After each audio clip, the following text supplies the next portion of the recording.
मयंक और उसके परिवार ने आज ही दिल्ली में एक जगह पे नया घर लिया है और वो लोग आज ही इस जगह पे शिफ्ट हुए हैं। वो लोग घर के बिल्कुल बाहर ही खड़े थे, लेकिन इन लोगों को यह बिल्कुल भी पता नहीं था कि यह घर हॉन्टेड है। मयंक की वाइफ निशा ने जैसे ही इस घर को देखा, उसे थोड़ा सा अजीब फील हो रहा था। उसे कुछ भी अच्छा नहीं लग रहा था, लेकिन इससे बिल्कुल उल्टा इनके बच्चे नया घर देख के बहुत ही ज़्यादा खुश थे। इनकी बेटी रीतू और बेटा आरू, इन दोनों की आंखों में प्यारी सी चमक थी अपने नए घर को देख के। अब ये लोग अपना सारा सामान शिफ्ट करके घर के अंदर जा ही रहे थे कि तभी निशा ने देखा कि इनके बगल वाले घर से एक बूढ़ी औरत झांक के इनको देख रही है। तो निशा ने उनके सामने एक मुस्कान दी, लेकिन वो बूढ़ी औरत वो जल्दी से अंदर चली जाती है। निशा को कुछ भी समझ में नहीं आया कि इन्होंने ऐसा क्यों किया, और फिर वो भी अंदर चली जाती है। अब ये लोग अंदर अपना सारा सामान सेट कर देते हैं, मतलब जो भी चीज़ें अपनी जगह पे रखनी होती है ये लोग रख देते हैं। और यही काम करते करते इनको शाम से रात होने वाली थी। ये लोग एक साथ ड्राइंग रूम में बैठे हुए थे, क्योंकि मयंक और निशा बहुत ही ज़्यादा थक चुके थे ये शिफ्टिंग वगैरह करके। तभी निशा ने मयंक से पूछा कि हमसे पहले यहाँ पे कौन रहता था। तो मयंक ने निशा को बताया कि घर के मालिक ने बताया था कि हमसे पहले यहाँ पे एक पुलिस ऑफिसर और उसकी वाइफ रहते थे, और वो दोनों बहुत ही ज़्यादा हैप्पी कपल थे। उन दोनों के बीच में बहुत प्यार था। ये दोनों हंसी खुशी से इस घर में रहते थे, लेकिन फिर पता नहीं क्यों एक दिन रात को ये दोनों ये घर छोड़ के चले गए। तो निशा ने मयंक से पूछा कि आखिर क्यों। तो मयंक ने कहा कि ये सवाल मैंने भी घर के मालिक से पूछा था, लेकिन उसने कोई भी जवाब नहीं दिया। अब रात को ये जब सो रहे थे तो निशा की नींद उड़ जाती है किसी आवाज़ के कारण। वो जैसे ही खड़ी होती है तो उसे किचन में से कुछ आवाज़ें आती है। तो वो बेडरूम में से किचन में जाती है। जैसे ही वो किचन में पहुंची तो उसने देखा कि जो फ्रिज था उसका दरवाज़ा खुला हुआ था और अंदर की सारी चीज़ें किचन में बिखरी पड़ी हुई थी। निशा बस ये सोच रही थी कि आखिर ये किसने किया, क्योंकि दोनों बच्चे सो रहे थे और मयंक भी ऐसा नहीं कर सकता है। लेकिन रीतू को नींद आ रही थी तो उसने ज़्यादा सोचा नहीं और वो सारी चीज़ें समेट के वापस फ्रिज में रख देती है। और जैसे ही वो फ्रिज का दरवाज़ा बंद करने वाली होती है, लेकिन तभी उसे ऐसा लगता है कि उसके पीछे कोई खड़ा हुआ है। उसे एक ठंडी सी सांस महसूस होती है। फिर उसे आवाज़ आती है, क्या मुझे कुछ खाने को मिल सकता है। जैसे ही निशा ने ये सुना वो डर जाती है और वो पीछे मुड़ के देखती है, लेकिन पूरा किचन एकदम खाली था। निशा जल्दी से किचन में से निकल के अपने बेडरूम में जाने लगती है। तभी उसे कहीं से नॉक की आवाज़ आती है। जब निशा ध्यान से सुनती है तो ये आवाज़ ड्राइंग रूम में से ही आ रही थी, लेकिन कोई दरवाज़ा नहीं खटखटा रहा था। ये आवाज़ सोफे के पीछे जो दीवार थी वहाँ से आ रही थी। अंदर से कोई नॉक कर रहा था। जैसे ही निशा ने लाइट्स ऑन की तो वो आवाज़ आना बंद हो जाती है। तो निशा को लगा कि शायद ही उसके मन का वहम है, तो उसने लाइट्स बंद की और वो वापस जाके सो जाती है। जैसे ही उसने आंखें बंद की तो उसे वापस से ऐसा फील हुआ कि उसके पास कोई खड़ा हुआ है। उसकी ज़ोर ज़ोर से सांसें लेने की आवाज़ निशा को फील हो रही थी। जैसे ही निशा ने आंखें खोली तो उसके सामने एक डरावनी औरत खड़ी हुई थी, जो घूर के बस निशा को ही देख रही थी। निशा डर जाती है। तभी उसकी आंखें खुलती है। निशा जैसे ही उठी उसे पता चला कि वो तो एक सपना देख रही थी। तभी उसका ध्यान गया कि निशा और मयंक के बीच में जो उसके बच्चे सो रहे थे वहाँ पे आरू नहीं था। तो निशा खड़ी होती है और वो बेडरूम से बाहर निकलती है। जैसे ही वो बाहर निकली तो उसने देखा कि आरू उसी सोफे के पीछे वाली दीवार पे खड़ा हुआ था और वो दीवार की तरफ खड़ा रह के किसी से बातें कर रहा था। जैसे ही निशा उसके पास गई तो उसने देखा कि आरू अकेले में खुद से ही बातें कर रहा है। निशा ने जैसे ही आरू से पूछा कि तुम ये किससे बातें कर रहे हो, तो आरू ने कोई भी जवाब नहीं दिया। निशा को लगा कि शायद आरू नींद में सपना देख रहा होगा, तो वो आरू को वापस बेडरूम में ले जाती है और वो उसे सुला देती है।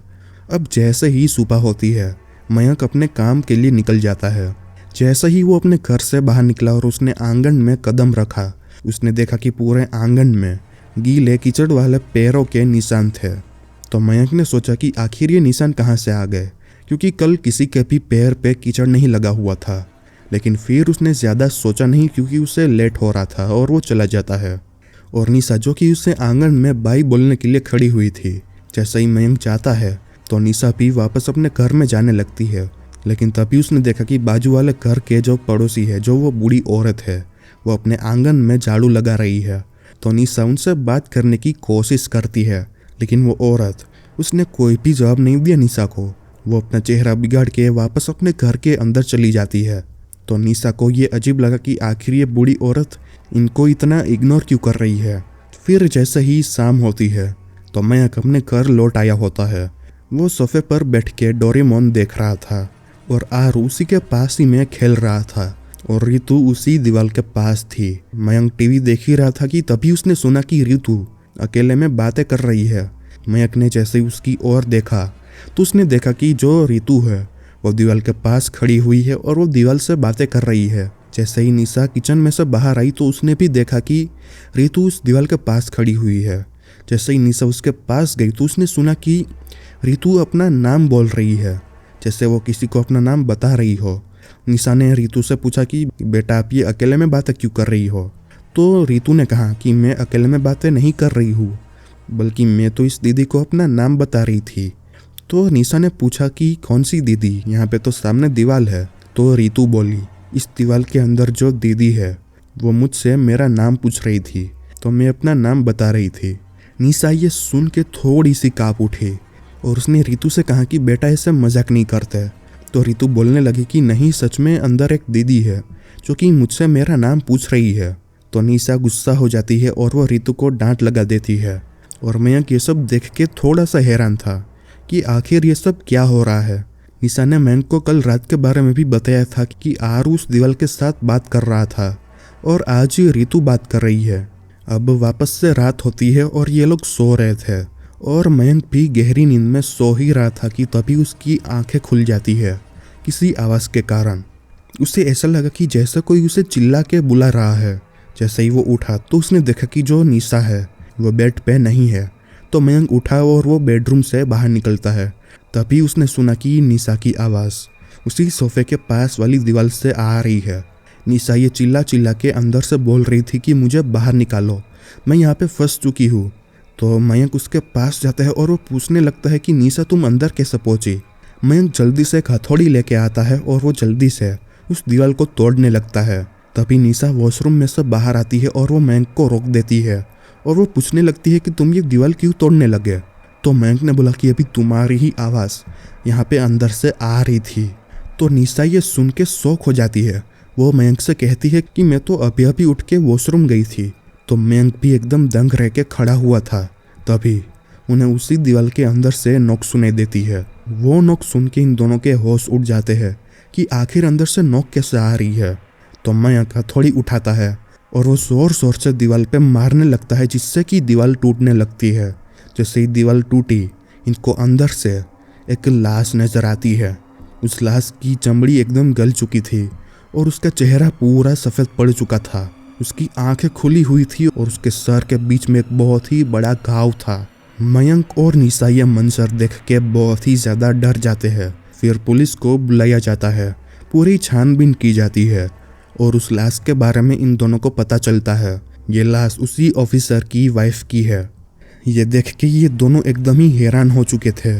जैसे ही सुबह होती है तो इनकी जो पड़ोसी थी वो बूढ़ी औरत वो इनके घर पे आती है और वो इनसे कहती है कि मैं आप लोगों को इसलिए यही नहीं बुला रही थी क्योंकि मुझे इस घर का इतिहास पता है। कहीं सालों पहले ये घर एक पुलिस ऑफिसर और उसकी वाइफ का था। वो दोनों एक साथ रहते तो थे, लेकिन वो दोनों हैप्पी कपल बिल्कुल भी नहीं थे। उन दोनों में हर रोज लड़ाई झगड़े होते थे। एक दिन रात को जब ये बूढ़ी औरत अपने आंगन में घूम रही थी तो इस बूढ़ी औरत ने घर की सेकंड फ्लोर की विंडो से देखा कि ऑफिसर और उसकी वाइफ वापस से लड़ रहे हैं। विंडो के आगे पर्दा था, इसलिए उसे बस परछाइयाँ ही दिख रही थी। तभी ऑफिसर गुस्से में कोई बड़ी सी चीज़ लेके आया और उसने वो चीज़ अपनी वाइफ के मुंह पे मारी, जिससे कि उसकी वाइफ गिर पड़ी। जैसे ही बूढ़ी औरत ने ये सब देखा तो वो तुरंत अपने घर में वापस चली जाती है। फिर उसने देखा कि कुछ देर बाद वो ऑफिसर अपने घर से बाहर निकलता है और एक बैग भर के कुछ भारी चीज़ें वो लेकर जा रहा था, जैसे कि उसमें ईंटें भरी हुई हो। ऑफिसर वो भारी सामान लेकर अपने घर के अंदर जाता है। फिर कहीं घंटों बाद वो वापस से बाहर निकलता है। उसके जूतों में बहुत सारा कीचड़ लगा हुआ था और वो जल्दी से अपनी कार लेके कहीं पे चला जाता है। उसके बाद उस ऑफिसर का भी कोई अता पता नहीं चला और वो ऑफिसर और उसकी वाइफ कहाँ चले गए ये किसी को भी पता नहीं था। तो उनका ये घर ऑफिसर के छोटे भाई के अंदर चला जाता है, जिससे कि वो इस घर का मालिक बन जाता है। उसने कई बार इस घर को बेचने की कोशिश की है, लेकिन ये घर इतने सालों से बस पड़ा हुआ था। बूढ़ी औरत ने मयंक और निशा से कहा कि उसने आपको ये घर सस्ते में बेच दिया क्योंकि वो भी इस घर को रखना नहीं चाहता था, और उसने आपको असली कहानी भी नहीं बताई कि आखिर उसका भाई जो कि ऑफिसर था और उसकी वाइफ कहाँ पे गायब हो गए। लेकिन शायद अब सच सबके सामने है। इसके बाद कुछ दिन बीत जाते हैं। मयंक और निशा चाहते हुए भी इस घर से कहीं और नहीं जा सकते थे, क्योंकि इन्होंने जितनी भी अपनी सेविंग्स थी वो इसी घर को खरीदने में लगा दी थी। तो इन्होंने सोचा कि अब यहाँ पे इस घर में क्या ही हो सकता है, क्योंकि उस औरत की लाश जो कि इस दीवार के पीछे दफन थी अब तो वो भी वहाँ पे नहीं है, तो फिर शायद अब कुछ भी नहीं होगा। अब ये एक रात की बात है। निशा की नींद अचानक से खुल जाती है। निशा जैसे ही उठती है और वो अपने बेडरूम में से बाहर निकलती है, तो उसने देखा कि पूरे ड्राइंग रूम में कीचड़ वाले पैरों के निशान थे। और तभी निशा को ऐसा फील हुआ कि उसके पीछे कोई खड़ा हुआ है। कहानी पसंद आई हो तो कमेंट करो, लाइक करो और सब्सक्राइब कर लो, और ऐसी ही एक और वीडियो आप यहाँ से देख सकते हैं।